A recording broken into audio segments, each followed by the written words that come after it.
প্রথমত যদি হচ্ছে আমরা চিন্তা করি যে কিভাবে আমরা রোজার মধ্যে হচ্ছে দাঁতের হচ্ছে যত্ন আমরা করব, সেই ক্ষেত্রে প্রথম হচ্ছে যত্নের ব্যাপারে আমাদের করতে হবে ব্রাশটা হচ্ছে আপনাকে অবশ্যই সেহরি খাবার পরে এবং ইফতারের পরে আপনাকে দাঁত ব্রাশ করতে হবে।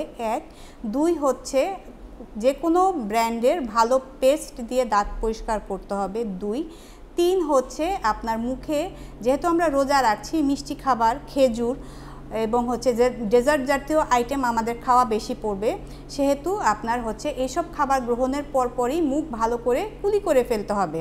যারা সফট ড্রিঙ্কস কিংবা হচ্ছে চা কফি এই ধরনের খাবারে অভ্যস্ত, তারাও মুখটা যখন স্বাভাবিক টেম্পারেচারে চলে আসবে তখন খুব সুন্দর করে আপনার মুখটা নর্মাল পানি দিয়ে ধুয়ে ফেলবে। এই অপেক্ষার সময়টা অবশ্যই 10 মিনিটের বেশি হতে হবে। 10 মিনিটের আগে আপনি কখনোই, ধরেন সফট ড্রিঙ্কস খেলেন, 10 মিনিটের মধ্যে আপনি মুখ ধুবেন না। 10 মিনিট পার হয়ে যাওয়ার পরে আপনি মুখটা স্বাভাবিক পানি দিয়ে কুলি করে ফেলবেন।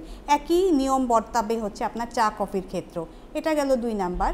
3 নাম্বার হচ্ছে আপনি সবজি জাতীয় খাবার এবং প্রত্যেকটা মিলের পরে, ইফতারের পরে এবং সেহরির পরে চেষ্টা করবেন যে কোনো একটা কাঁচা ফল, যেমন পেয়ারা, আপেল, এগুলো নর্মালি দাঁত দিয়ে চিবিয়ে খেতে। তাতে দাঁতের মাড়িতে যেরকম জমে থাকা ময়লা পরিষ্কার হয়ে যাবে, তেমনি হচ্ছে মাড়িতেও হচ্ছে আপনার পিরিয়ডন্টাইটিসের হার অনেকখানি কমে যাবে।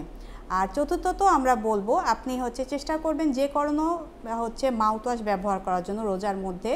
যদি সেটা অ্যাফোর্ড করতে না পারেন, সেক্ষেত্রে হচ্ছে 1 গ্লাস হালকা গরম পানিতে 1 চা চামচ পরিমাণ লবণ মিশিয়ে আপনি হচ্ছে 2 বার এটা সেহরির সময় এবং ইফতারের পরে এই মাউথওয়াশ, এই লবণ গরম পানিকে মাউথওয়াশ হিসেবে ব্যবহার করলে আপনার দাঁতের সমস্ত সমস্যার সমাধানও যেরকম হবে এবং পুরো রোজা আপনি সুস্থভাবে পালন করে ঈদের জন্য প্রস্তুতি নিতে পারবেন।